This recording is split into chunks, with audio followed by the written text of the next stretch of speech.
Any questions? Anything from last time? Yes, ma'am.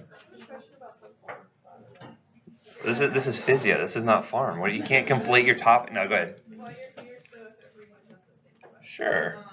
The format, it has like the office and then like doctor's name. Mm-hmm. Are we supposed to be putting our name and P name? You can make up whatever you want for that, as long as it's addressed, right? So not there. It should be an address, but it should be addressed in so much as that you have like the provider's name. You can make up something. You can have it be your own. It doesn't really matter for purposes. I just want it to be there, right?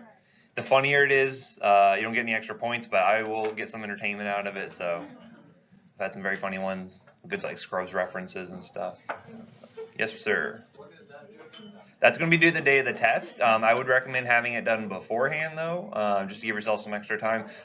During the review, though, I will cover that. I'll kind of go over. I'll do like some sample prescriptions just to kind of give you guys an idea. Again, this is just pass-fail. As long as you follow the rubric and everything is there, you're going to be fine. I will still give you comments as if I was grading it, for real, and so that way you get some ideas about certain things that I do want to see, certain things I don't want to see, and so you'll have a good idea, and you can hit the ground running when you get to Farm 1. We're doing those prescription assignments, because we'll do one basically for every section of the class as we go forward.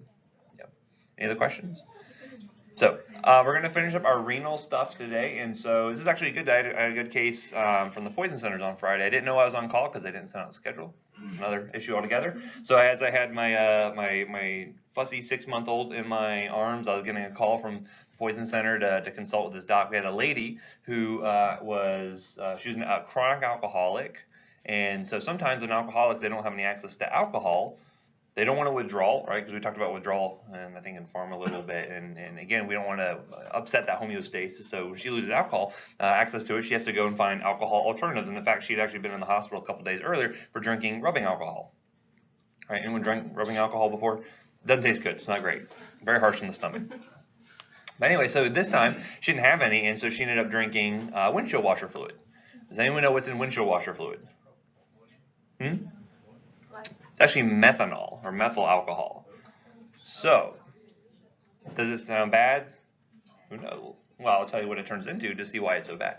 Basically, what you find is that the methanol itself is very intoxicating. So, she'll get drunk off of the methanol itself because it's just like any other alcohol. However, the methanol is not the problem. It's what it gets converted into with the liver, right? So the liver then converts it over into formic acid, kind of same stuff like bees produce when they inject you. But then it gets converted into formaldehyde.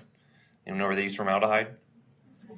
To preserve tissues, right? So basically this lady started pickling herself. So she started drinking at 10 o'clock the night before, has had all this time to convert the stuff over, and then I'm getting the call maybe like 7, 8 o'clock at night on Friday, right? So again, she's had quite a long period of time here, almost 24 hours, where she's been converting all the stuff over. So again, this is one of those things where you want to start early, if you can get there early, and try to prevent that conversion with a certain drug, which I'm not going to get into here. But basically the doc was calling up and said, hey, do I do the antidote? What do we need to do from here? And so I go, and one of the big problems with when you have the methanol, it actually causes pretty bad retinal damage, right? All that formaldehyde will damage the retina, and so it can potentially cause permanent blindness, right?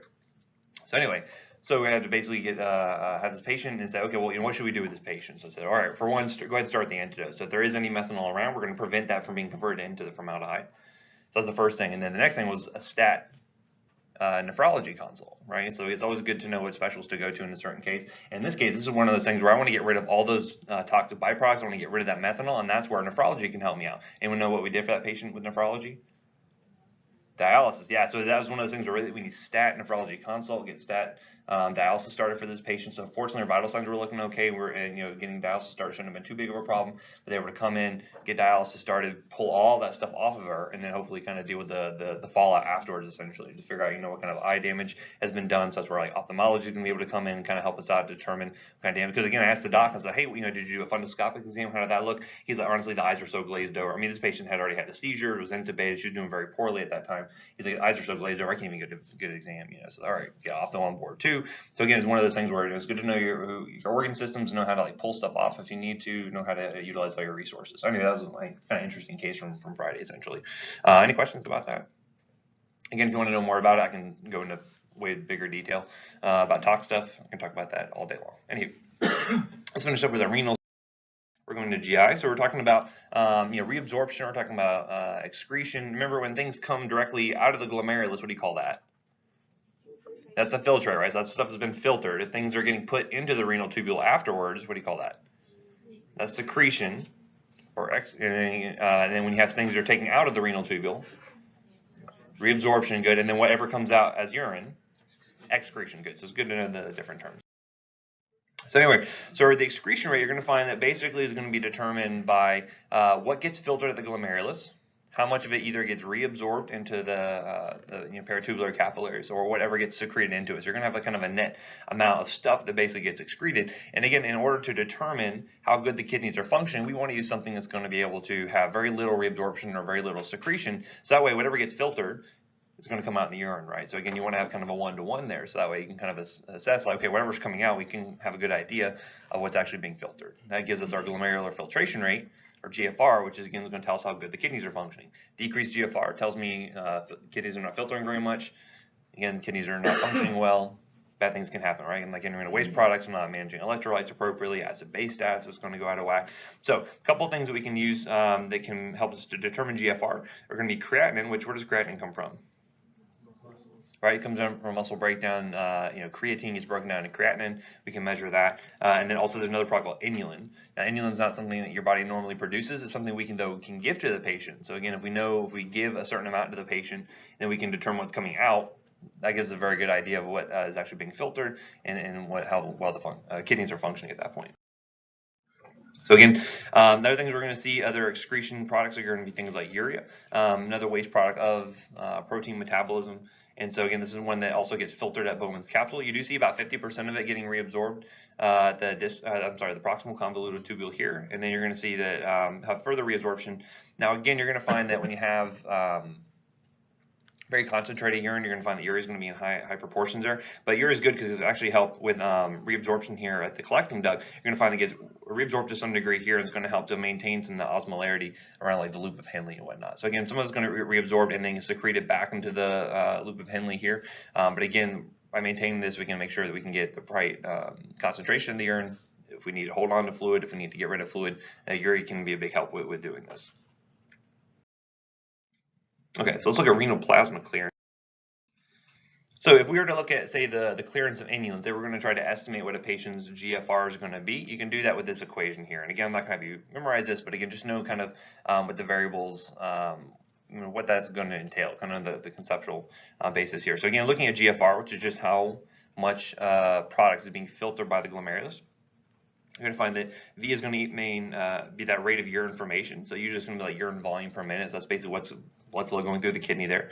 You're going to have the inulin concentration in the urine, and then you're going to have the inulin concentration in the plasma, right? So for instance, if the glomerulus was damaged and it wasn't being able to filter very well, which value do you think is going to go up? Probably the plasma value, right? Because again, if it's not filtering very well, if it's not getting through the glomerulus, it's going to stay in larger amounts in the plasma. This makes your denominator bigger, and that's going to do what to your GFR? It's going to decrease it. Good. So if you're not filtering it very well, and all of it's staying in the plasma, and that shows you your GFR, that glomerular filtration rate is not very good. It's going to go down, right?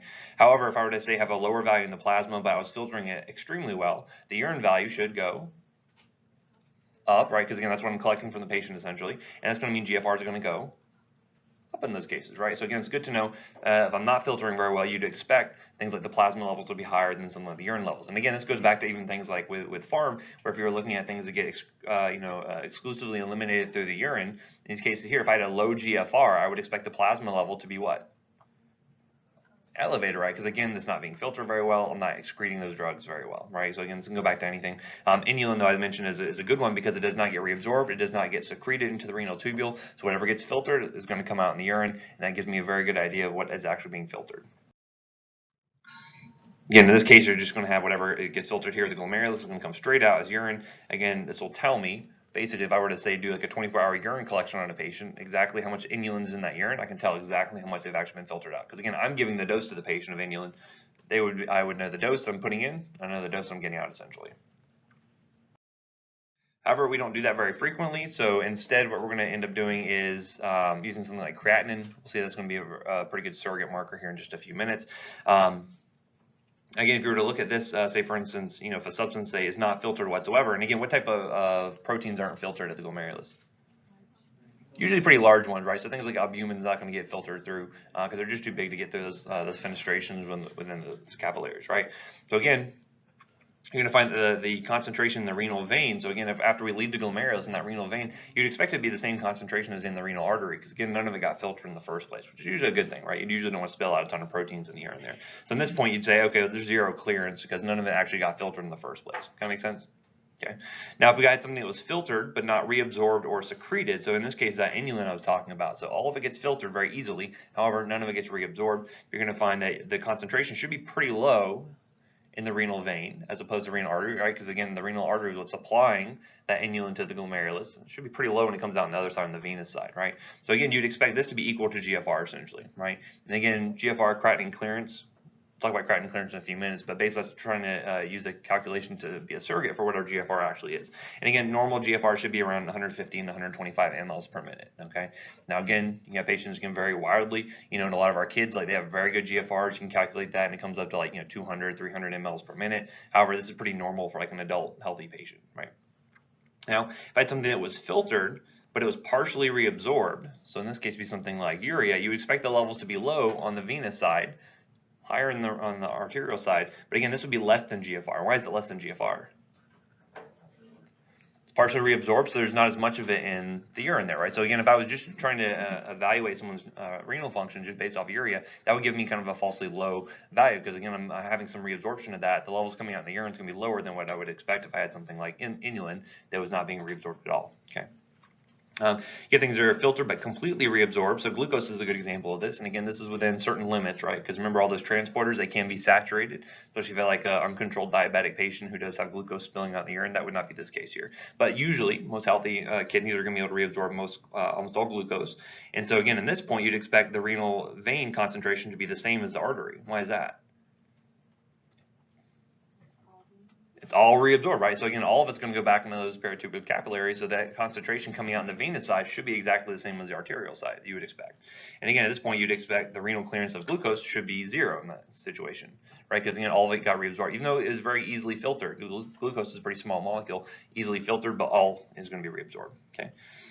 Things that can be filtered and secreted. So again, PAH or paraminohippuric acid is an example of something that is going to be filtered, but that also gets secreted out into the renal tubule. Well, how would you expect that to compare to GFR? It would be elevated, because again, not only am I filtering it very easily, but I'm also, whatever is not getting filtered is also getting secreted into the renal tubule as well. So you'd actually expect that to be greater than GFR in these cases, right? It kind of makes some sense to this stuff. Another example would be something like potassium. Like, this is going to be actually pretty variable, right? Because we remember that with things like aldosterone, remember that is useful for helping to absorb like water and salt, but at the cost of potassium, right? So you can manage potassium pretty greatly. Some of it can be extensively reabsorbed in some cases, might be excreted in some cases, just depends on the situation. So that can be kind of variable. So again, if you had to estimate what the GFR is, something that gets filtered but doesn't get reabsorbed, doesn't get secreted, is always going to be our best bet in those situations. So again, looking at different substances, looking at the actual clearance rate, again, glucose should be zero, because again, all of that should be reabsorbed. However, we're going to lose a little bit of thing like sodium and chloride, some of that's going to get excreted out, but mostly should be reabsorbed. However, other things like creatinine is going to be excreted pretty easily, right? We don't want a lot of reabsorption of that, and so we're going to see that inulin and creatinine are actually going to be two substances that we use with some regularity. Creatinine is going to be much more common, as we'll see in just a few minutes here. But what do you notice about the clearance rate of creatinine versus the inulin? So it's higher, so why do you think it would be higher? So is it due to reabsorption or is it due to secretion, do you think? It's actually due to secretion at that point, right? So again, that would show you that if it's higher than the GFR, that there's some amount of secretion happening there. So in this case, if you're just you're trying to determine what GFR is just off of creatinine, you think it'd be falsely elevated or falsely lowered? It's falsely elevated in this case. So again, we know creatinine is not going to be a perfect substance. We know it's going to be secreted to a small degree. So that's going to give us an idea of, hey, the GFR looks like it's actually going to be higher than it is, but it's still a pretty good surrogate, as we'll see in just a few minutes here. Okay, so again, measuring our GFR can be done, I could give inulin and then measure what actually comes out in the urine output, but this isn't done very often clinically. You may see this done in some like laboratory studies or maybe some older studies, but again, clinically it's not super convenient for the patient, it's not convenient for the provider. You could also do creatinine as a substitute. In this case, you actually don't have to give anything to the patient. You can just measure the actual creatinine that gets sent out in the urine. You could do a 24-hour collection, but again, do patients like to carry around a big jug full of their pee all day long? No, very frequently you're going to find that's not going to be very, very practical, so we don't do that very often either. So again, what we use instead is going to be our serum creatinine, And again, going back to that GFR equals the volume of urine times the concentration in the urine over the plasma concentration. Remember, we can use the actual serum concentration in creatinine as a surrogate, as a estimation of how good the GFR is going to be, right? When we talk about creatinine clearance, that's what we're using to try to estimate what the GFR actually is, okay? And again, there's many different calculations that are out there. Some are good for elderly patients, some are good for kids. It's important to know your population to know what's going to be appropriate for them, okay? So again, just some estimates. Remember, this is the Cockcroft-Gault equation. This is one that gets frequently used. And remember just what these values are going to have, what effect it's going to have on your creatinine clearance. So for instance, age is here. It's 140 minus your age in this instance. So again, the older the patient I have, what happens to this value? Should get smaller, right? So again, an 80-year-old patient would only have a value of 60 here versus a 20-year-old patient would have a value of 120 here, right? So again, as I get older, this value gets smaller. And what do you think it does to creatinine clearance? The numerator is smaller, so that means the creatinine clearance is smaller. So you'd expect elderly patients would probably have worsening kidney function as time goes on, right? We know their organs are going to wear out at some point, right? So creatinine clearance goes down to elderly patients. That makes sense. That's why age is a big determinant here. Also note that weight is here. So what does weight have to do with creatinine clearance, do you think? Muscle mass. Yeah, you generally think muscle mass. So the higher the weight you think, more muscle mass a patient has. Now, is this always the situation? No. You know, if I have a 400, 500-pound patient in the ICU, are they typically bodybuilders? Typically, no. Typically, they have a lot of adipose tissue. So again, there are some limitations here, and I'm not going to get all into the details of how we account for that. Just know that weight is going to be, again, within reason to some degree. But weight's going to have an important factor here. There's serum creatinine is going to be the denominator. So again, going back to that calculation we saw for GFR, the higher the plasma concentration of creatinine is, what do you think it does to our creatinine clearance? Lowers it, right? Because I'm holding on to more creatinine, I'm not filtering it very well. So that gives me a sign that, hey, the GFR is probably lower because I'm holding on to it all in the blood. Okay.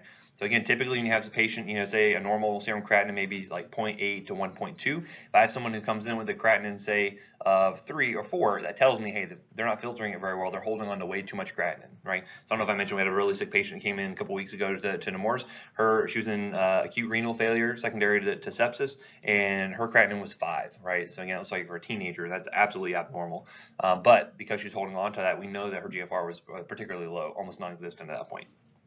And then you notice here, we're going to multiply by 0.85 for females. And again, this is based off the study they did to make the Cockcroft-Gault equation. It was done probably back in the 50s, I think. Why do we multiply by just a fraction for female patients?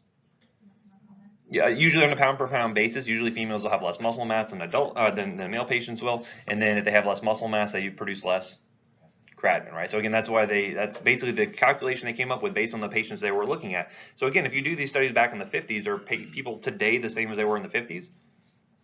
Largely the same, but there's going to be some differences. So again, you're going to find these equations are not perfect. However, the same variables are going to be playing a role here. Those are what I kind of want you to understand. Okay, so that way when you go out on your rotations and you see a patient is reported with a creatinine clearance of X, Y, and Z, you can at least interpret that and be like, okay, well, I know some things about this. I know what these different factors had on making that creatinine clearance calculation, essentially, right? Now, what would happen if I had a patient who, say, had a really uncontrolled diabetic patient, say they had a bilateral below the knee amputation? What do you think that would do to my serum creatinine? I should decrease it, right? Because now they lost a bunch of muscle mass. They're not able to produce as much creatinine. So what would that do to my creatinine clearance? That would increase, right? Is that a real increase in renal function, or is that a false increase? That's a false increase, right? So again, I'm just measuring less creatinine because that patient can't make as much. That doesn't mean their kidneys are actually functioning that much better. It just means I took the muscle out of that bit of muscle out of the equation, right? So again, sometimes these can be falsely modified based on the patient. So again, look at if you have something like an amputation, factor that in. Maybe their creatinine clearance isn't as good as what is reported just based off this calculation. Or again, when I have like really elderly patients, like 80, 90-year-old patients, do they have a ton of muscle mass left over? Not usually. So I can have like a 90-year-old patient, that has, a creatinine of, 0.8, which looks okay for an adult patient, but she has no muscle mass. So again, usually you'd expect if she had a normal muscle mass for her weight, you expect her to have a lot more creatinine around, because I know her kidneys are not functioning super well. So again, sometimes you can falsely have these values be overestimated. Okay. Anyway, there's other ones that are out there. Something like the MDRD equation is good for elderly patients. Here's a Schwartz equation. They're good for pediatric patients. And again, all these are calculated a little bit differently based on the studies they did, based on the population they had to work with. And these are kind of the best estimate they have essentially. So for instance, if you're doing like a kid, they have like a K value. So you'd have like neonates versus small children versus teenagers would have a different K value, and that would go into that. So you'll get comfortable with these as you work with different patient populations. You'll, whatever your niche is, you get really comfortable with that group in particular. But just know there's different ones out there for every type of patient. Not one is perfect for every single patient out there. And again, one of the things you'll find is that serum creatinine is going to be good in some instances for looking at, it's good for a kind of a snapshot of renal function, but it doesn't respond very well to changes, kind of abrupt changes especially. So for instance, if I have someone who has like an acute kidney injury, so say something, all of a sudden my GFR goes from saying they're humming along at 125, all of a sudden it goes down to 30, right? So I have a very abrupt decrease in kidney function. It takes time for that creatinine to recalibrate essentially, right? So just like drugs can have steady states, stuff in the body has steady states as well based on the half-life. So for instance, my renal function goes down abruptly. What do you think it does to the half-life of creatinine? Get longer or shorter? It should increase it, right? So it should get longer because I can't get rid of it through the kidneys, right? Kidneys aren't working as well right now. So the creatinine is going to go up. Remember how long it takes for things to get to steady state? 4 to 5 half-life. So it takes time. So for instance, if I was looking at the GFR, and here's my serum creatinine values, I can have an abrupt decrease in GFR right here. So say the insult happens, it's not like I said, yo, your kidneys stink. It's like, sepsis or, nephrotoxins are involved or something like that, right? So there's some sort of insult, causes the GFR to go down abruptly. You're going to notice that the serum creatinine takes some time to catch up, right? So it's going to take a few days potentially. So I can do other things. I can look at some, sometimes there's going to be some, some other lab values you can do. These aren't done super frequently. However, the big thing you can look at is urine output. So again, especially if you have like someone who's inpatient, you can look at urine output, and usually for like an adult patient, if you're around say 0.5 to 1 mLs per kilo per hour, that's usually pretty good. However, if I had someone who had an abrupt decrease in GFR, you'd expect that to go down the same time as the GFR goes down, right? Because again, if I'm not filtering as much fluid at the kidneys, I'm not producing as much urine, so you'd expect urine output to go down, okay? There's ways you can measure that. You can do things like with the little kids, you can do like, you can weigh their wet diapers. If you have like a catheter in, you can measure that very directly. Sometimes you patients will pee into a urinal and you can have the nurses measure that. So there's different ways to get those values there. But again, everything has its kind of shortcomings. Okay, so how do we regulate our GFR? So how do we actually say, okay, well, how much blood flow is enough? How much is too little? How much is too much? That. And so we're going to find that we're going to have vasoconstriction or dilation of both the afferent and the efferent arteriole. So which one heads into the glomerulus? Afferent, and which one heads out? Efferent, because the efferent arteriole is going to be heading out. And we can actually have control of either one of these, right? So again, based on different hormonal systems, you're going to find that we can either constrict or dilate these vessels in order to change the GFR. So I'll show you some pictures of how we can modify that in a few minutes here. So again, you're going to find there's going to be some extrinsic regulation. There's going to be via the sympathetic nervous system. And again, kind of based off what we know with the fight or flight system, normally we're going to want to provide blood flow to places like the muscles. What do you think happens to renal blood flow when you have the sympathetic nervous system being activated? It's going to typically decrease, right? So you're going to see a transient decrease in GFR because of that, because again, the kidneys can kind of take a back seat for a few minutes as I run away from whatever the aggressor happens to be, whether it's that soft shell turtle, who I think finally escaped from my yard, or whatever happens to be. Once you're away from that, then you see that the GFR can return. But that's an extrinsic control. Again, that's not something that the kidneys are directly involved with. And then we're also going to have intrinsic control.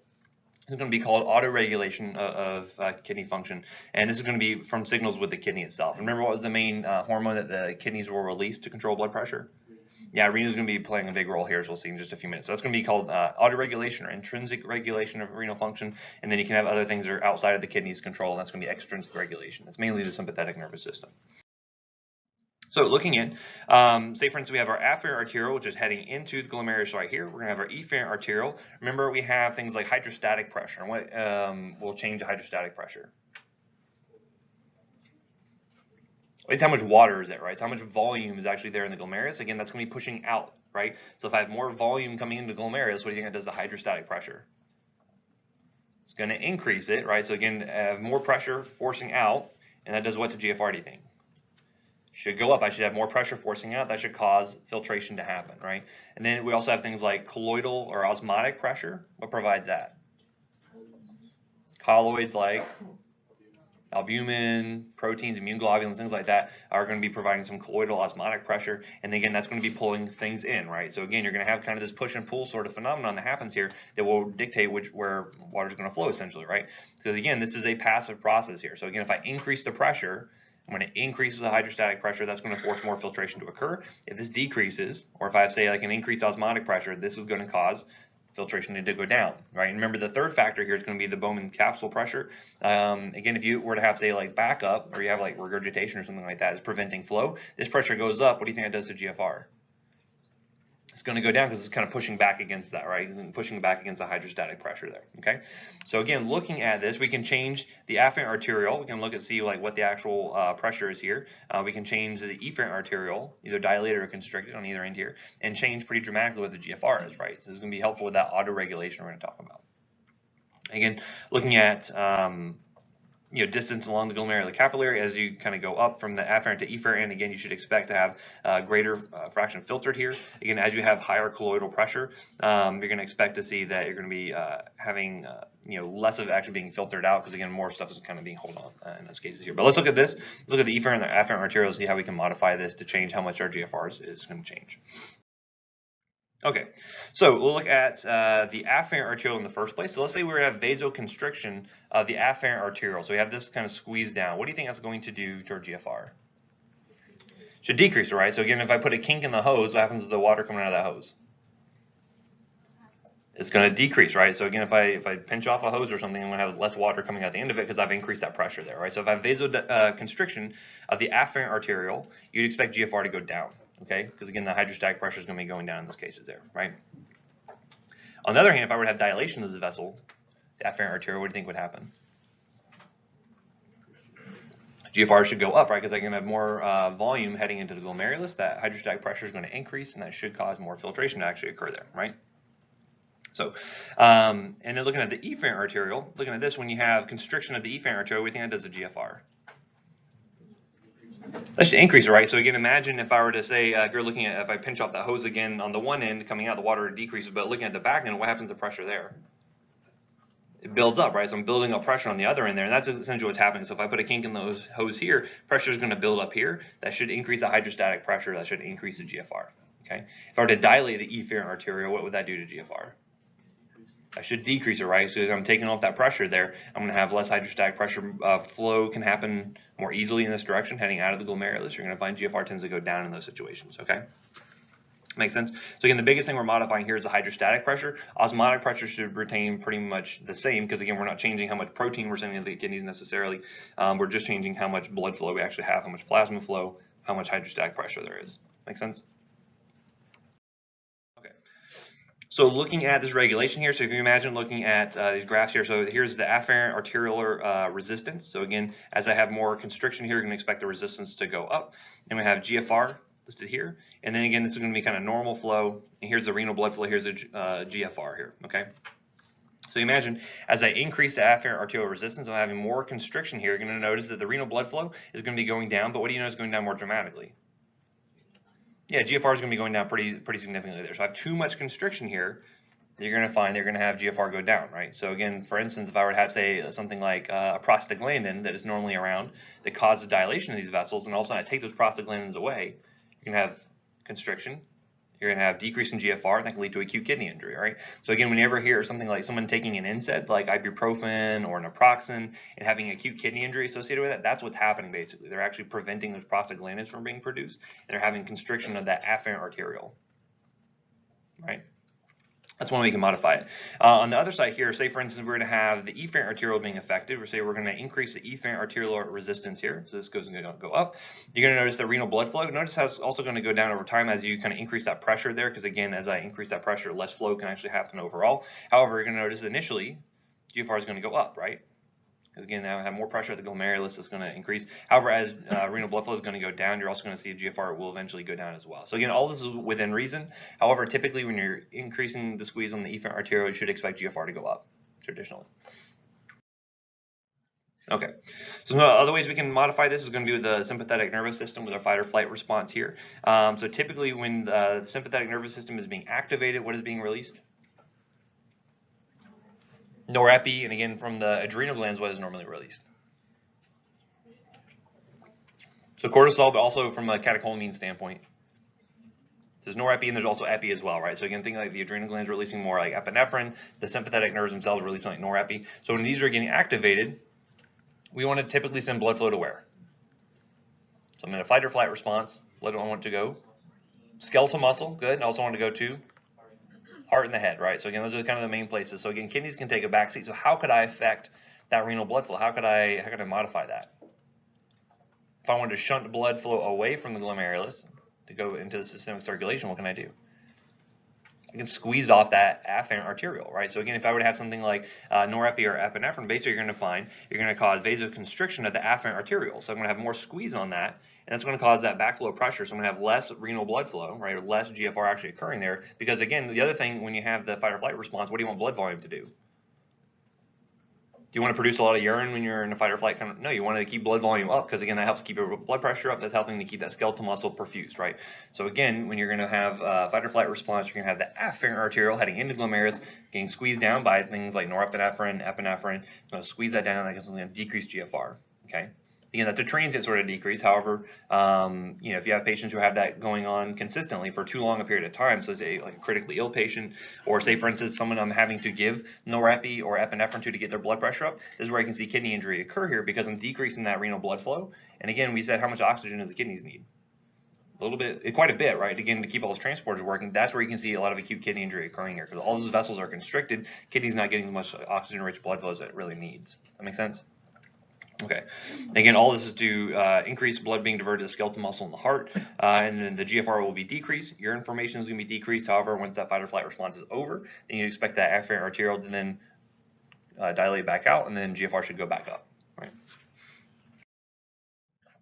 Again, looking here, again, this should be sort of a negative feedback loop that happens here. Again, we either have decreased blood pressure. This can also be a stimulus for the sympathetic nervous system. So again, decreased blood pressure should do what to baroreceptors? Should decrease their activation, right? Because again, they're less pressure there. Again, that will increase sympathetic activity. Exercise can also do the same thing. You should expect to see things like cardiac output go up because again, what is epinephrine interacting with on the heart? What receptors? Yeah, beta-1 receptors. So again, I should expect to see increased cardiac output. Also, it's going to be affecting the contractility and the speed of the heart. So it's going to go up. You're going to find you have vasoconstriction of those afferent arterioles and the kidneys. So again, decrease in GFR, decrease in urine production. That should also increase blood volume, right? So again, more blood flow getting to the heart. That helps with cardiac output as well. And then you're also going to find vasoconstriction in places like the skin, the GI tract, etc. Right? So all those things we kind of expect. Once the pressure is kind of back up to where it should be, again, it's going to kind of feed back, and then hopefully should help to decrease this and get things back into normal order, right? Or if you have like a decrease in the sympathetic activation, that should also get things back to normal. Okay, make sense? All right.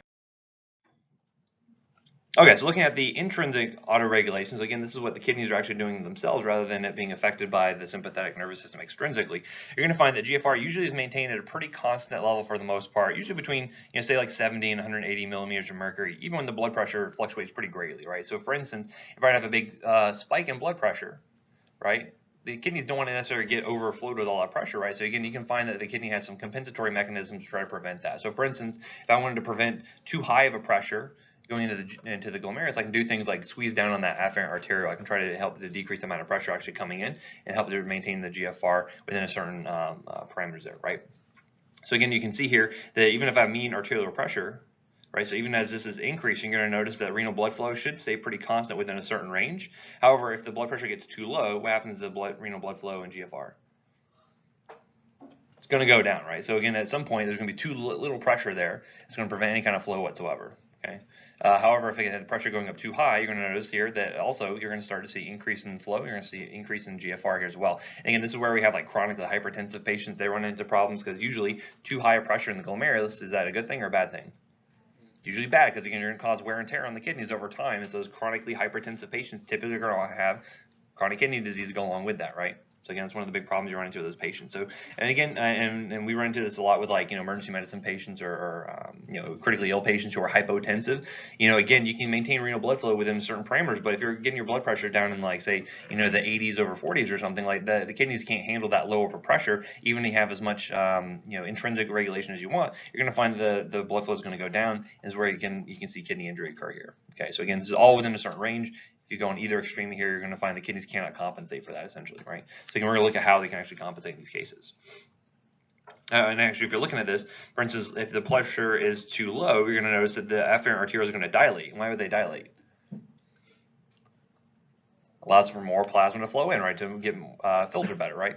However, if the pressure is too high, you'd expect the arterioles to constrict. Again, that prevents all that really high pressure from getting in the first place, okay? So again, this is the main way that the kidneys can help to make sure they get the right amount of blood flow is by changing the afferent arteriole, right? Okay, so how does the kidneys help to signal a lot of this intrinsic feedback? A lot of it's going to be with this juxtaglomerular complex, or the juxtaglomerular apparatus, as it's sometimes called. It's going to provide this nice feedback. So again, remember the macula densa here that is going to be coming. Which part of the nephron is this? Remember? Yeah, it's the distal convoluted tubule, right? So again, we've already gone through the proximal, the loop of Henle. Now we're in the distal convoluted tubule here, and notice it's going to be situated right between the efferent and the afferent arteriole, right? So blood flow is going to be coming in this direction, heading out in this direction, and you have the macula densa here. And you have these juxtaglomerular cells that are going to help signal this.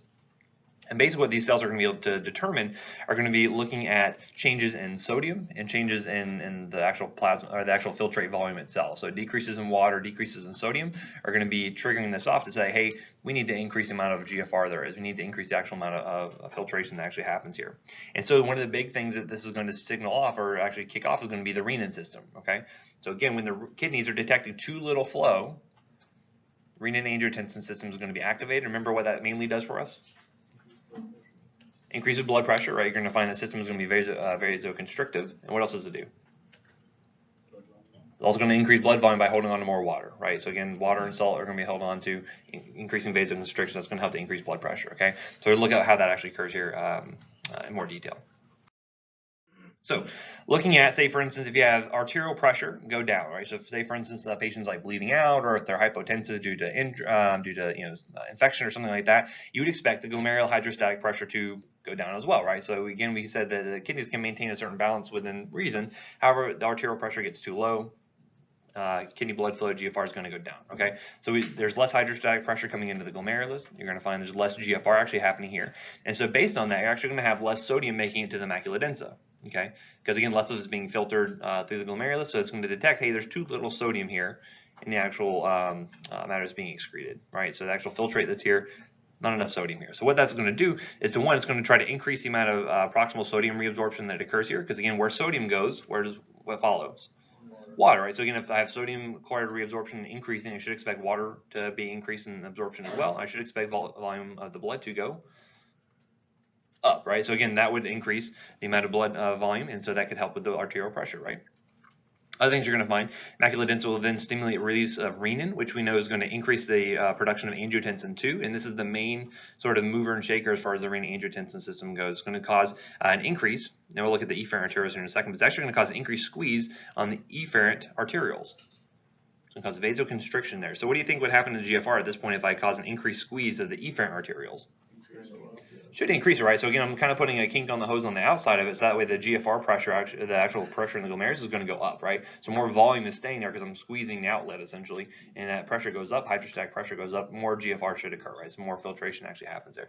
So you're going to see that as you increase that efferent arterial resistance, that's going to go back and feed back and should have an inhibitory effect here, because once that hydrostatic pressure goes up, GFR should go up as well, right?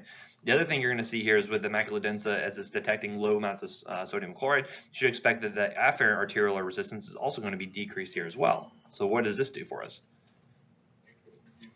That increases the amount of plasma actually getting to the glomerulus in the first place. That should also increase the hydrostatic pressure. So you can see what we're doing here. If you're looking at the glomerulus, we're putting a squeeze on the outlet and we're opening up the inlet. So again, hydrostatic pressure should go up, right? So by doing that, you have hydrostatic pressure go up, GFR should go up as well, okay? So that is how the intrinsic regulation actually happens there, by usually affecting renin and also affecting things like the afferent arterial flow there. Make sense? Do you have a question? Yeah, just to clarify, the macula densa would absorb, or not absorb, detect sodium chloride levels? Mm-hmm. Okay.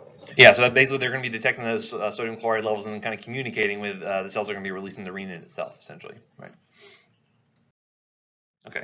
You can also have things like, protein ingestion can actually affect autoregulation as well. So for instance, if you have someone like a really high protein sort of diet, so say for instance you're at 4th of July and you had like 14 hot dogs. I don't know anyone who would do that. unless it was a competition, but say for instance they had a whole lot of hot dogs, you expect amino acid levels in the blood to go up in these instances, right?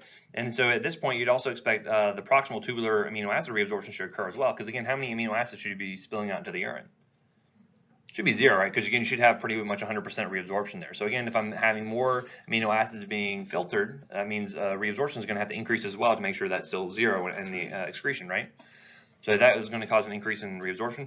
And if you remember, if you think back to those transporters, remember what came, that co-transporter along with the amino acids?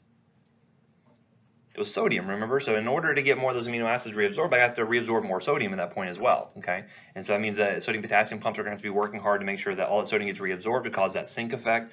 Amino acids can get reabsorbed as well, okay? So again, now we have lower sodium levels in the actual filtrate. So then now the macula densa is going to pick on up that as well. So again, less macula densa sodium chloride, that means it's going to try to increase decrease the afferent arterial resistance. That should lead to more hydrostatic pressure, and GFR should go up in these cases. Once that feeds back, once it the macula densa detects there's enough sodium chloride, then it should shut down and cause some more vasoconstriction of the afferent arterial, and things should get back to normal in those cases, right? So that way, even if we have an increased amount of amino acids, we don't all that spill into the urine, we can actually increase the reabsorption, and everything kind of works itself out essentially, right? So just one other way the intrinsic regulation can work. Okay, so looking at this, typically if you have the sympathetic nerves being activated, again, this is going to activate the baroreceptor reflex, usually activated by that, right? Or for instance, higher brain centers, so fight or flight response sort of things there. You'd expect the afferent arterioles to be constricted. You'd expect GFR to go down, right? So we kind of talked through that. It makes sense.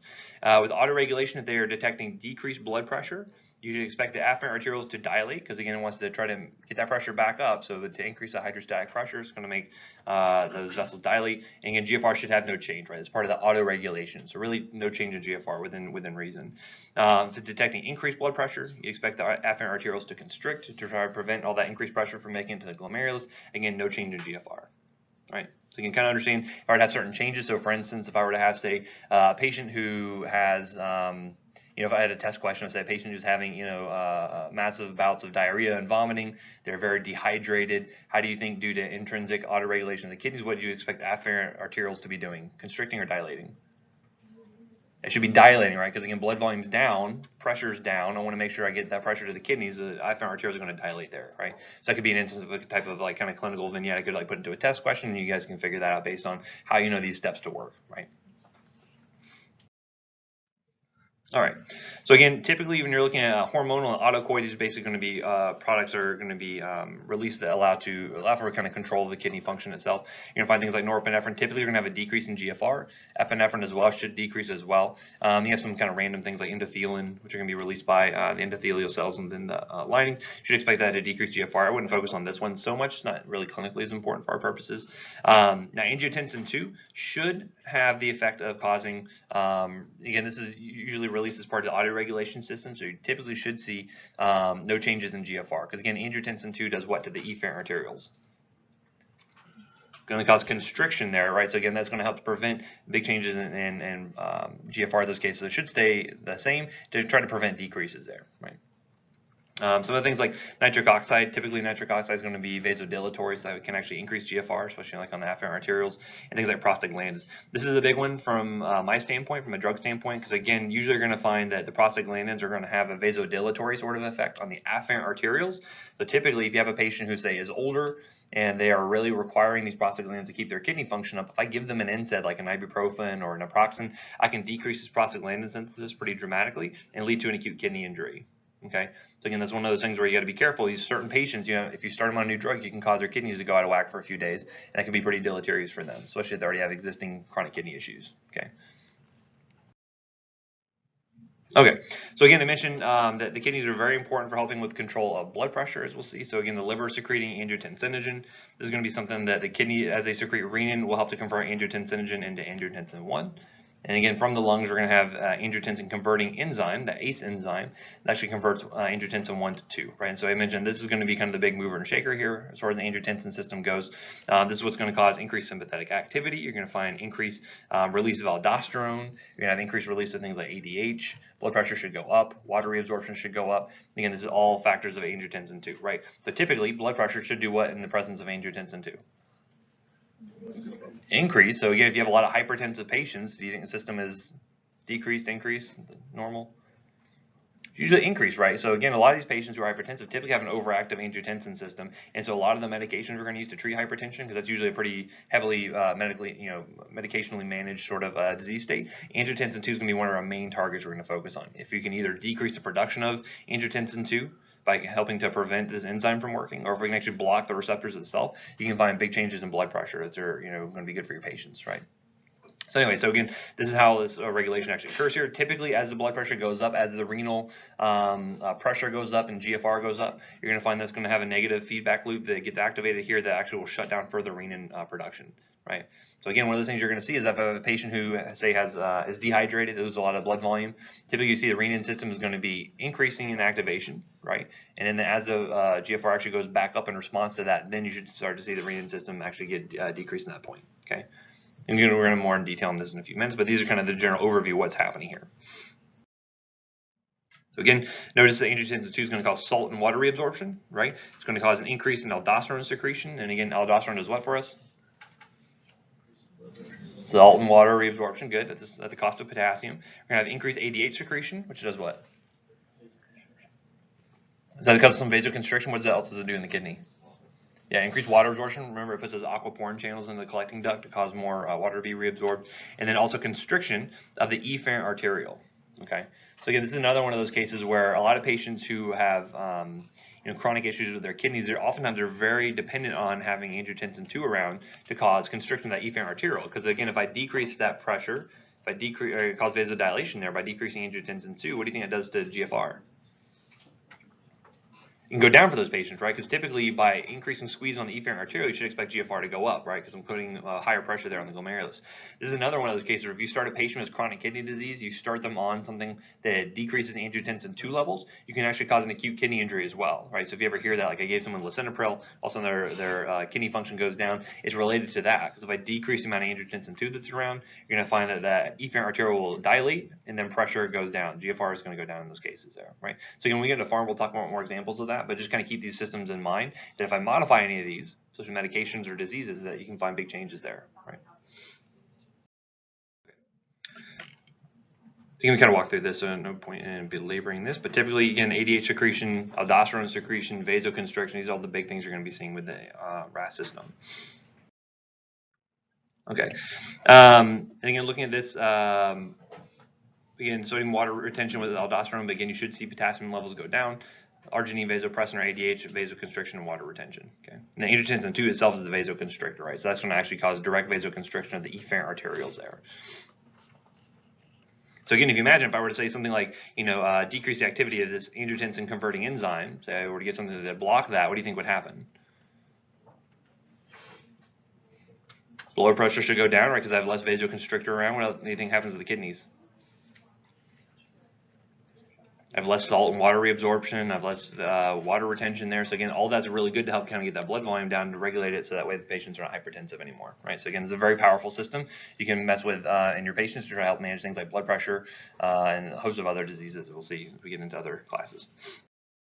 Okay, so again, other things you're going to find, other hormones that can be important here. So remember atrial natriuretic peptide?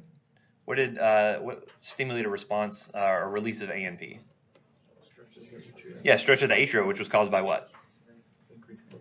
Increased blood volume, right? So again, if I had increase in that end-diastolic volume that was going up, typically the atria being stretched out, ANP would be released. And again, what do you think ANP does? It's atrial natriuretic peptide in the kidney. Yeah, so it causes you to secrete sodium, right? So if I'm secreting more sodium, you're going to find that water is also going to be secreted along with that, and it helps to decrease that blood volume. Atrial stretch should go down in those cases. So again, imagine the cardiac distension. You're going to find ANP level. There's also a beta natriuretic peptide. We're not going to talk about that here necessarily, but you're going to find that will have an inhibitory effect on renin. It's also going to cause GFR to go up in these cases here to cause kind of this natriuresis, so that excretion of sodium in the urine, and diuresis. Blood volume should go down, blood pressure should go down. You should expect to see, as it goes down, that stretch in the atria are going to decrease, and that should shut down the system essentially, right? So again, one other hormone is going to have an antagonistic effect to renin system, and again, it's going to be trying to keep it within a natural balance, but you're going to find that's not always going to be the case, especially with patients with long-standing hypertension or chronic kidney disease, etc. Okay. So let's go ahead and take a 10-minute break. We'll come back, finish this up, and then move on into GI. Any questions from the first half? So again, someone made a good point. So again, when you're looking at the autoregulation, that's really only good for, normal changes like throughout the day. So for instance, if I go from like a sitting position, blood pressure is kind of chilling out. If I go to like more of a, walking up the stairs where blood pressure should be going up, that's where autoregulation can be useful to help make sure the GFR really doesn't change in any drastic means, right? So however, if I have someone who is severely hypotensive or someone who's severely hypertensive, that's where you're going to find autoregulation is going to fail. So for instance, if I have someone who has a blood pressure of 70/30, they're very hypotensive, you're going to find it doesn't matter how dilated I make that afferent arteriole, there's just no pressure there, right? So again, the hydrostatic pressure is never going to get to a point where GFR is within the normal range. So this is one of those situations where you can overwhelm the system with either pressure is too high or too low in those cases, right? So autoregulation is good for kind of day-to-day sort of use, okay? Anyway, so I mentioned ADH. ADH is good for what? Water reabsorption, right? So if you go back and look at like the collecting duct, remember this is the main place where ADH is going to be kicking in. Normally the collecting duct is impermeable to water. So again, that's important because if I want to have really dilute urine, say for instance I drink a gallon of water, I want to get rid of that extra volume, you're going to find that by having the collecting duct be impermeable to water, I don't have a bunch of reabsorption of that water, right, back into the interstitium there. I don't want that. However, if I'm in a case where I'm dehydrated, and I have a lot of ADH being secreted here, that's where we're going to have a lot of the aquaporin channels are going to be inserted into the collecting duct, and that's where you're going to have water be reabsorbed, okay? And again, that's why if you're like, say, none of you guys would do this because you're all in school and you're working very hard on the weekends. However, if you were to say imbibe some ethanol, don't recommend methanol based on previous conversations, but if you were to imbibe some ethanol, it actually is an inhibitor of ADH, right? So again, that's why if you go to the bathroom the first time, you break the seal, so to speak, and you have to go to the bathroom again and again, because now you have less of those aquaporin channels that are there, and you have more of that, filtrate in the collecting duct and gets excreted as urine, right? So again, that's why people usually have to increase urination while drinking, essentially. Hopefully you can use this to wow all your friends, all these like cool tips and stuff when you're out socializing, or wherever you happen to. I assume everyone's like going to church studies and praying and not doing anything else. But anyway, so again, ADH is going to cause a decrease in urine formation. So again, you should have a decrease in urinary output. So again, that's why you can see things like if I have someone who has too much ADH being released, I'm going to have too much water reabsorption. What do you think that does to things like sodium levels? Could actually decrease it. So if you had someone who has a syndrome of inappropriate antidiuretic hormone release, or SIADH, which can occur in several different types of patients, you may actually find that sodium levels are going to be dilute and they can develop hyponatremia, right? And hyponatremia can lead to all sorts of like neurologic consequences. People can seize from that. Lots of kind of issues that develop from that. So again, it's really important to make sure you're looking at things like, if you're trying to assess a patient for one of these conditions, like look at things like the urinalysis, look at how concentrated or dilute the urine is compared to what the actual blood levels are. By looking at those comparisons, you kind of figure out what's going on to some degree. But typically you're going to find by having more of the collecting duct absorbing that water, blood volume is going to go up. You should expect blood pressure to go up as well. ADH also has some vasoconstrictor properties, but we're going to find that here in the kidney specifically, we're looking at more of that water reabsorption as being the big thing we're focused on. Okay. Again, if I were to say you have a water deficit, I'm dehydrated, you're going to expect to have the extracellular osmolarity go up. Because again, all that solute still there in the blood is just going to be getting more concentrated because I have less volume there to dilute it, essentially. So osmolarity should go up. ADH secretion should be expected to go up from the posterior pituitary, as we know, and it's going to cause increased levels in the plasma. Water permeability in the distal tubules, and more specifically the collecting ducts especially, are going to have increased reabsorption of water, more water reabsorption. You have decreased excretion of water, so less urine actually produced, and then that osmolarity should come back down, right, as we start to dilute out the solids in the blood there. So imagine if you were to say drink like a liter of water, you're going to find that the osmolarity here may go down kind of, I'm sorry, the black line here is going to be urine osmolarity, and then you're going to find the plasma osmolarity here. You notice here that the blood really doesn't change all that drastically, right? So again, this is all where the urine is going to be maintaining a lot of the control here, because again, I can have the urine be very dilute, go all the way from like 50 milliosmoles per liter all the way up to very concentrated, like 1200 milliosmoles per liter. The blood should stay roughly where? Right around 300, right? 280 to 300, somewhere around that range there. You want to keep the blood in a very narrow range there, because again, that can affect blood, tissue, like plasma flow everywhere, essentially, right? So you want to make sure the osmolarity is maintained within very tight limits there. However, the urine can change pretty drastically. So even though I drink a liter of water, plasma levels should not change dramatically. However, you should see that the urine osmolarity is going to go down, right, as we have much more dilute sort of urine there. And then as we start to get rid of that fluid, you're going to see the urine osmolarity should start to come back up again as it starts to concentrate itself, right? Urine flow rate, you should expect that to go up as the concentration of the urine goes down, right? Again, looking at the solute excretion here, what do you notice about it? Doesn't really change a whole lot. Even though you're peeing out that extra liter of fluid, it typically is going to be very dilute because again, we have all the proximal convoluted tubule and the loop of Henle and the distal, all that's still reabsorbing things as it should to maintain that the blood osmolarity is going to stay roughly the same. Urine actual solute excretion should be roughly the same. However, we can get rid of that extra free water essentially, right? Okay, so again, you can go back through this chart. We've kind of talked about this probably ad nauseum at this point. So you just know that if you have the decreased blood volume, typically ADH secretion goes up. If you have increased blood volume, decreased blood volume, typically you're going to see more ADH being released there. If you have increased blood volume, typically going to see decreased ADH, should be peeing out more fluid. Okay, and then looking at aldosterone, again, another important actor here. So again, usually angiotensin II is going to be one of the main drivers aldosterone, and so again, usually is going to be secreted by the adrenal cortex in response to things like angiotensin II. You're going to see salt and water reabsorption, as we said, but also you're going to have increased excretion of things like potassium, right? Some hydrogen ions will be lost here as well, so you'd expect the urine pH to do what in this case? If you have more hydrogen ions in the urine, you expect the pH to go down, right? It should be a little bit more acidic in those cases. So, but again, hypokalemia is a big problem you run into, especially if you have a patient who has like a hyperaldosteronism. Expect them to have low levels of potassium. Hypokalemia can develop from that. And in fact, this is another potential drug target. If you ever hear of like an aldosterone antagonist, this is something we'll use to try to help regulate their blood pressure. And so by giving this, if I were to say block the effects of aldosterone, what do you think would happen to their potassium levels? It actually go up in those cases. That's one of the things you have to be careful with, especially with patients who have chronic kidney disease. Oftentimes they have a hard time getting rid of certain electrolytes like potassium. And so if I were to have someone who already had a high level of potassium to begin with and I gave them something that blocked aldosterone, that can drive it up even further, and then you can see potentially arrhythmias. So again, we'll talk about this. This is why it's important to keep these concepts in mind as we get into other courses, because all of this is going to come back. You have to know how it works normally to understand how we either diseases change it or how we certain therapy is going to be changing it pretty drastically there, right? Okay, so again, looking back at hormonal control here, aldosterone, be very familiar with all of these and kind of what their actions are, and also know that if I were to say increase or decrease any of these, what are the downstream effects of that, right? So again, test questions could be very easily pulled from here where I might say, like, hey, this event happens to a patient, what do you think happens to angiotensin II release? Or what do you think happens to antidiuretic hormone release? Or antidiuretic hormones being released in excess amounts. What do you think is going to happen to these downstream effects? These are the kind of the steps I want you to put together so that we can understand, hey, I have a patient who has an antidiuretic hormone problem. What am I expecting to see here? What are the labs going to look like? What are the clinical findings going to be when you have these alterations that happen here? Kind of make sense? Kind of similar to what we had on the last test when we were looking at like cardiac stuff or pulmonary stuff. If I have a patient who's hyperventilating, what do you expect to happen to the pH? What do you expect to happen to urine excretion of things like bicarb? Those are kind of the downstream things I want you to be able to piece together based off kind of what we're talking about here, right? Again, what does parathyroid hormone do for us? Calcium reabsorption, so increased calcium reabsorption in those cases, right? Because that's responding to low levels of calcium in the blood, right? And so just briefly, I'll kind of show you a few medications. Again, I'm trying to stave off any negative reviews about pharm class, but again, it's so important. This is why we talk about these things, because again, one of the toughest classes you'll take probably while you're here is pharm. Everyone hears that, and again, it's not because you have an excellent teacher, so I don't understand why it's so hard. I'm just kidding.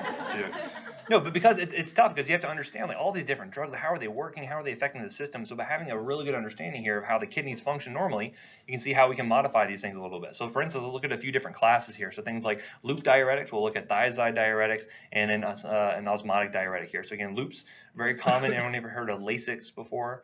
Furosemide, my ENT buddies, emergency medicine buddies have probably heard of it very frequently. Anyone know why it's called Lasix? Lasts about 6 hours. So another little trivia you can wow your friends with. Anyway, we'll talk about those. But basically, for instance, look at the loop diuretic. So just based off the name, where do you think the drugs work? Loop of Henle, right? So again, how can I modify urine production? So again, if it's a diuretic, what is the action that I'm looking for? Should have increased urine formation, right? So again, this is good for patients who are very edematous, patients who have a lot of volume buildup. I want to get them to get rid of that volume. This is where I can use diuretics, right? They'll just pee out the volume essentially. So a loop diuretic, you would intuitively think, okay, well, I know already it works in the loop of Henle. So where do you think that would work at? So I know the descending loop is going to be good for reabsorbing water. What happens in the ascending loop? Yeah, so I have a lot of sodium, chloride, potassium that get reabsorbed in the ascending loop of Henle, right? That thick portion there that's impermeable to water. So what would happen if I were to say block the actions of that transporter that absorbs that sodium, chloride, and water and potassium there. So more of it stays out here in the renal tubule. So what wants to follow all of those electrolytes? Water. So again, if I have a higher solute concentration here in the filtrate, I'm going to have more water following along. And guess what? Now you're going to pee all that out into the, now you may have things like the distal convoluted tubule and the collecting node try to respond to that by trying to reabsorb a little bit of water, but you're going to find loop diuretics are very, very good at getting rid of volume. They're very potent at getting rid of fluid. And so by blocking the actions of this, you're going to expect to see they're going to be losing sodium, they're going to lose chloride, lose potassium, they're also going to lose water along with that. So again, this is where you want to make sure you're using everything within a reasonable amount, because again, if I use too much of a loop diuretic, what can happen? I get dehydrated, absolutely. So you can have patients who are dehydrated because they've used too much of, say, a loop diuretic. What else can happen? Hypokalemia could be a big problem. What else? Hyponatremia, absolutely. So those are big things. By changing those electrolytes, you can find big problems, especially with like cardiac conditions. Lots of problems that can develop from that, right? So again, electrolyte imbalances, water imbalances can happen if you were to say use too much. So it's actually acting in the loop to but the water is reabsorbed in the distal tubule and collecting. Yeah, so basically what you're seeing here is that by decreasing, so again, if you think about it, remember that countercurrent multiplier we talked about, how this is really contingent on salt being reabsorbed here to increase the osmolarity as you get further down into the medulla of the kidney there. If I interrupt that, if I have all this solute here in the renal tubule instead of being pumped out here, guess what? All that water is not going to have that drive to leave. And so now I have more water here that is helping to dilute out the solutes here, and then it's just all going to get excreted out essentially. Okay, so the water is being absorbed in the descending? But yeah, the water is basically, you're inhibiting reabsorption essentially of water in the descending, right? So again, it kind of stays there. And again, what would you expect of the urine osmolarity in this case? Or to use a loop diuretic? High or low? You'd actually this way kind of low, because again, I'm losing a lot of fluid in those cases there. So again, even though you're excreting more solute, you're going to expect a lot of water to follow along with that. You may actually find a decreased urine osmolarity in those cases, right? So again, little things like that, how we can have big changes on the body by just affecting just a single transporter here, right? And if I say like a thiazide diuretic, or HCTZ, which stands for hydrochlorothiazide, is the most common one. And you use a lot of patients who are hypertensive are going to get started on it. This can actually work in the distal convoluted tubules. And you see there's different portions of the nephron we can actually work in. So if we were to say work in the distal tubule, we can actually block this reabsorption of sodium and chloride here. So by doing that, you're going to find by inhibiting that with the thiazide diuretic, you can actually end up losing quite a bit of sodium, chloride, and then what follows along? Water as well, right? So again, you're going to find that occurs. Again, you're going to find that the loop diuretics are probably the most potent. Thiazides work a little bit less, but are still pretty good. And then we'll look at other things as well, like osmotic diuretics. But again, all these have similar actions where they're blocking reabsorption of sodium and chloride. The more solutes you have out in the renal tubule, the more water is going to go along with it, the more it gets excreted. You said in the collecting duct that water is impermeable Mm-hmm. only due to the action of antidiuretic hormone. Mm-hmm. So with this particular diagram, I'm just trying to piece it all together. It would have like antidiuretic hormone acting on it, just because it says that water is being. So imagine. So for instance, I have all this volume being excreted off with the effect of the diuretics, right? So again, I'm decreasing the amount of blood volume. Pressure is going down, and the hydrostatic pressure goes down in the glomerulus. How does the kidneys respond to that? It wants to secrete renin, right? So again, you're going to find that anytime we're monkeying with the system, anytime we're introducing a drug that tries to modify one of these things, you're going to find the body doesn't like that. It wants to compensate with these negative feedback loops. So for instance, if I'm decreasing blood volume, decreasing hydrostatic pressure of the glomerulus because I've given a whole bunch of diuretics, you're going to find that the kidneys respond by releasing renin. Renin's going to do what for me? Vasoconstriction. It's going to cause increased amounts of aldosterone. Aldosterone did what? Tries to reabsorb all that water that we're trying to excrete with the diuretics. It also is going to increase antidiuretic hormone, which is trying to increase that water reabsorption that we're trying to get rid of, right? So you can see the body's going to be fighting us, and to some degree, you're going to find the drug's going to overcome that, but it's going to mitigate the effects of the drug to some degree. So you have to throw in an ACE inhibitor every time you give a diuretic? So that's something where you can find it by throwing in, say for instance, that's why like loop diuretics are not very good as antihypertensive drugs. Because again, I can get rid of that volume, but the kidneys are like, hey, I need to get this pressure back up, so I'm going to try to increase that renal release. So the patients are still hypertensive. So that's like not a really good option for them, right? It's good for volume, getting rid of volume, but not good for that. So if I give an ACE inhibitor, yeah, that could absolutely help block that system, and all of a sudden I have a more kind of synergistic effect on decreasing blood pressure, right? So that's why oftentimes we have to, when we're looking at mixing drugs together, we want to use not two drugs within the same class. It doesn't really get us any extra benefit. I use drugs from different classes to get that synergism there, right? One of the other problems you run into, and again, this is not so important for this class here, but we'll talk about that later on, but you can actually have people who will develop loop resistance. So basically, I have people who are getting loop diuretics that increase all the salt that's here in the loop of Henle, but how do you think the distal convoluted tubule wants to respond to that? I'm saying there's all the salt here. I'm going to try to increase all that salt reabsorption, right? So it's going to increase more, and so you actually limit the effects of the loop diuretics because the distal convoluted tubules are starting to pick up the pace essentially, right? It's starting to become overactive to try to increase that salt and water reabsorption.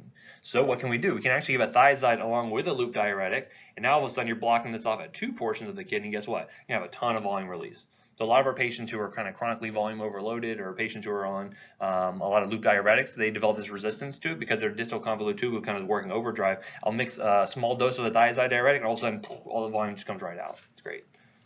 Would you just alternate your thiazide diuretics and your loop diuretics?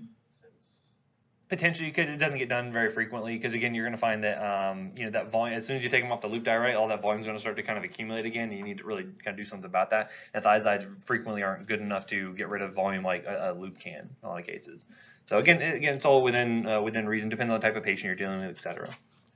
So the thiazide doesn't cause hypokalemia like the loop would? It can, yeah. So one of the things you're going to find is that by increasing the amount of sodium here that's getting released, what does aldosterone do? So it should increase secretion of aldosterone, right? So again, you're going to find those juxtaglomerular cells are, hey, there's less sodium being reabsorbed here, there's less volume here. I should probably increase the amount of aldosterone being released, right, through the renin-angiotensin system. So by increasing aldosterone, what does that do? Increases sodium reabsorption, but it gets rid of potassium, right? So again, you can still see hypokalemia develop even with a thiazide diuretic. So you can start to see that it may not even be a direct effect of the drug, but kind of a downstream effect that can occur. That's why some of these things get so complicated, and it's good to know what kind of the normal system is, know what the compensatory effects are going to be, and how that can change the system. And we'll go over plenty of examples on this on the review, so don't sweat it too bad right now, okay? We just have a good fundamental understanding here of what the normals is, and you know, on a test question, I might say, well, if I change this, what are other effects I might see as a result of that? Those are things I want you to kind of think about, okay? Be stressed out on knowing the drugs or anything about the drugs. If I put a drug into a question, I will say very specifically, it does this, so that way you can intuit kind of what I'm trying to get out of the question, right? So just like the aspirin question on the last test, I said, hey, they have aspirin, now they are hyperventilating. What is this going to do to acid-base balance, right? Those are the things I'm kind of looking for, right? I don't need you to know anything about aspirin. I'm just saying the patient's hyperventilating due to this. Other things we can do, we can even do carbonic anhydrase inhibitors. This actually works at the proximal convoluted tubule to actually prevent reabsorption of things like bicarb. So for instance, if I were to inhibit carbonic anhydrase, and you see the enzyme working here, I'm going to see that I can prevent breakdown of bicarb into H2O and carbon dioxide, which these can be reabsorbed pretty easily. So all this bicarb is kind of stuck out here in the renal tubule, and then guess what? I pee it right out. So I'm getting rid of that bicarb, so what could that cause? Yeah, so you can actually find a metabolic acidosis you can develop with someone who is on a carbonic anhydrase inhibitor, right? And it actually is important because sometimes we'll put this on for patients who have a difficult to treat seizure disorder. You may actually find that by making them a little bit more acidotic, that actually decreases their seizures activity. And so we can actually give them carbonic anhydrase inhibitor, make them pee out that bicarb to get them a little bit more acidic, and that will actually prevent them from developing seizures in some cases. That's one case you may see like a carbonic anhydrase inhibitor being used. And again, these are working at the proximal convoluted tubule. So if you think about how effective they're going to be, like, you know, you're going to still have the loop of Henle that's reabsorbing a lot of that salt and water. You're going to have, you know, things like the distal convoluted tubule, the collecting duct. There's too much kind of going on afterwards that kind of help to compensate for that. These aren't very good diuretics, but they're good at getting rid of some bicarb in some cases, right? So again, this is where you may use one versus another, or I may say like this is the gold standard drug, but this one isn't, based on kind of where they're working at in the kidney. Okay. And then osmotic. How do you think osmotic diuretics work? High osmolarity. So basically, these are things like sometimes like sugar-based drugs like mannitol. Sometimes basically we're just going to give something that gets freely filtered by the glomerulus, and it just has such a high solute concentration in the filtrate. What does it do to the water? Based on osmosis, water wants to go try to dilute all that solute there in the kidneys, and you end up losing that water. So we do this very frequently for patients who have like traumatic brain injuries or developing like cerebral edema. Sometimes we'll use that to draw water off the brain and then get it out through the urine. So lots of different cases. This is not used super commonly, but this helps to reduce that water reabsorption of the proximal convoluted tubule, and then you just excrete it out through the rest of the kidneys there. So again, just some different examples of how we can change the system at different parts of the nephron to get basically the same effect, basically this diuresis that occurs there. Okay. There's also some like potassium sparing varieties here, so we can have drugs that actually block aldosterone directly. So you've heard like spironolactone. Anyone ever heard of spironolactone before? Maybe not being used for diuretics. A lot of people use that like for acne in some cases. I may say use occasion or it's different disease states you can use it for, but this is one case where you can use it. But basically, use it as a potassium sparing diuretic. And based on the name potassium sparing, what do you think it does to your potassium levels? Should go up, right? Because again, I'm blocking the effects of aldosterone. Essentially, I'm getting better reabsorption of potassium, but I'm losing salt. If I'm losing salt, I'm going to be losing water as well. So then you can see how I get that mild diuretic effect as well. Okay, this is why sometimes we'll use like a loop diuretic plus a thiazide or a loop plus an aldosterone antagonist, and they can work synergistically together to get again good diuresis occurring there. So moving on, just looking at normal kind of aging process here. So again, you would expect as patients get older, kidney function is going to go down. It's just a kind of a natural phenomenon there. As the vessels either harden going into the kidneys, you can find the actual renal mass actually goes down pretty dramatically there. So again, you can have a patient who's 90 years old and their creatinine looks okay, but guess what? They still have a lot of muscle mass to produce that anymore. You know their kidneys are not going to be functioning very well, so you have to take this into account. Again, why is this so important? Because again, you want to know how well they're excreting things, how well they can manage things like their electrolytes or their acid-base balance. For my purposes, I need to know how well they're clearing drugs, or maybe not clearing them as the case may be. Again, just know as they get older, typically kidney function goes down. Okay, so any questions on the renal stuff? It's complicated, I agree, and when you get to CMS and working with Dr. O, who does renal, you'll see the S still remains complicated even all the way throughout, so just get a good fundamental understanding here, and this will help serve you through hopefully the next few semesters. Okay.